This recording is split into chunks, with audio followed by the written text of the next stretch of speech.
Professor Abid Hussain Thangal. Sir, കർഷക തൊഴിലാളി ക്ഷേമനിധി ബോർഡിലെ അംഗങ്ങളുടെ താങ്ക് യു. കർഷക തൊഴിലാളി ക്ഷേമനിധി ബോർഡിലെ അംഗങ്ങളുടെ അതിവർഷാനുകൂല്യം റിട്ടയർമെൻറ്റ് ബെനിഫിറ്റും 2019 മുതൽ മുടങ്ങിയിരിക്കുകയാണ്. കെട്ടിട നിർമ്മാണ തൊഴിലാളി ക്ഷേമ പെൻഷൻ 16 മാസമായി കുടിശ്ശികയാണ്. ഇതുപോലെ മിക്കവാറും എല്ലാ ബോർഡുകളിലെയും പെൻഷൻ കുടിശ്ശികയായി നിൽക്കുകയാണ്. സർ, ആ സമയത്താണ് ഈ കെട്ടിട നിർമ്മാണ തൊഴിലാളി ക്ഷേമനിധി ബോർഡ് മോട്ടോർ തൊഴിലാളി ക്ഷേമനിധി ബോർഡിൽ നിന്നും മറ്റ് ബോർഡിൽ നിന്നുമായി 100-150 കോടി രൂപ വായ്പ എടുത്തിട്ടുണ്ട്.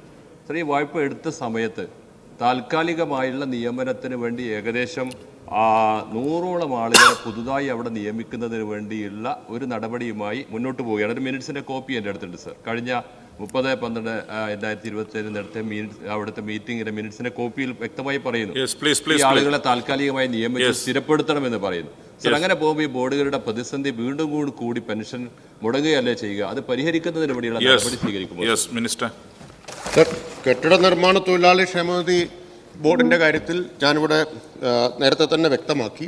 ഇപ്പോൾ കെട്ടിട നിർമ്മാണ തൊഴിലാളി ക്ഷേമനിധി സെസ് പിരിച്ചുകൊണ്ടിരിക്കുന്നത് തദ്ദേശ സ്വയംഭരണ സ്ഥാപനങ്ങളാണ്.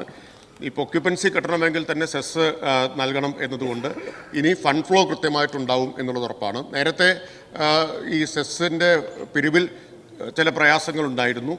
അതുകൊണ്ട് തന്നെ ഏറെക്കാലത്തെ കുടിശ്ശികയുണ്ടായിരുന്നു. ഇനി അത്തരമൊരു പ്രശ്നം ഉയർന്നു വരികയില്ല.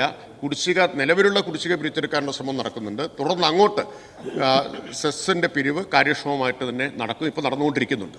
Second question. ക്ഷേമനിധി ബോർഡുകളും കടുത്ത സാമ്പത്തിക പ്രതിസന്ധി നേടുകയാണ്. ഭരണ ചെലവുകൾ കുറയ്ക്കുന്നതിനായി സമാന സ്വഭാവമുള്ള ബോർഡുകളെ സംയോജിപ്പിക്കാൻ 2020 ഒരു തീരുമാനമെടുത്തിട്ടുണ്ട്. അത് ബഹുമാനനായ ശിവൻകുട്ടി സാറ് കഴിഞ്ഞ നിയമസഭയിൽ നെന്മാറ ബാബുവിൻ്റെ ചോദ്യത്തിന് ഉത്തരം നൽകിയിരുന്നു. സർ, അത് സംയോജിപ്പിക്കുന്ന നടപടികളായിട്ടുണ്ടോ? അതുമായി ഈ ചെലവുകൾ കുറയ്ക്കുന്നതിനാവശ്യമായി അംഗത്വം എടുത്തിട്ട ആളുകളെ അവരെ അനാവശ്യമായി അനർഹരായി അംഗത്വം എടുത്തുള്ള ആളുകൾ ഒഴിവാക്കുന്നതിനും വരെ ചെലവുകൾ കുറയ്ക്കുന്നതിനും ആവശ്യമായ നടപടികൾ സ്വീകരിക്കാൻ കഴിയുമോ? ബഹുമാനപ്പെട്ട മിനിസ്റ്റർ.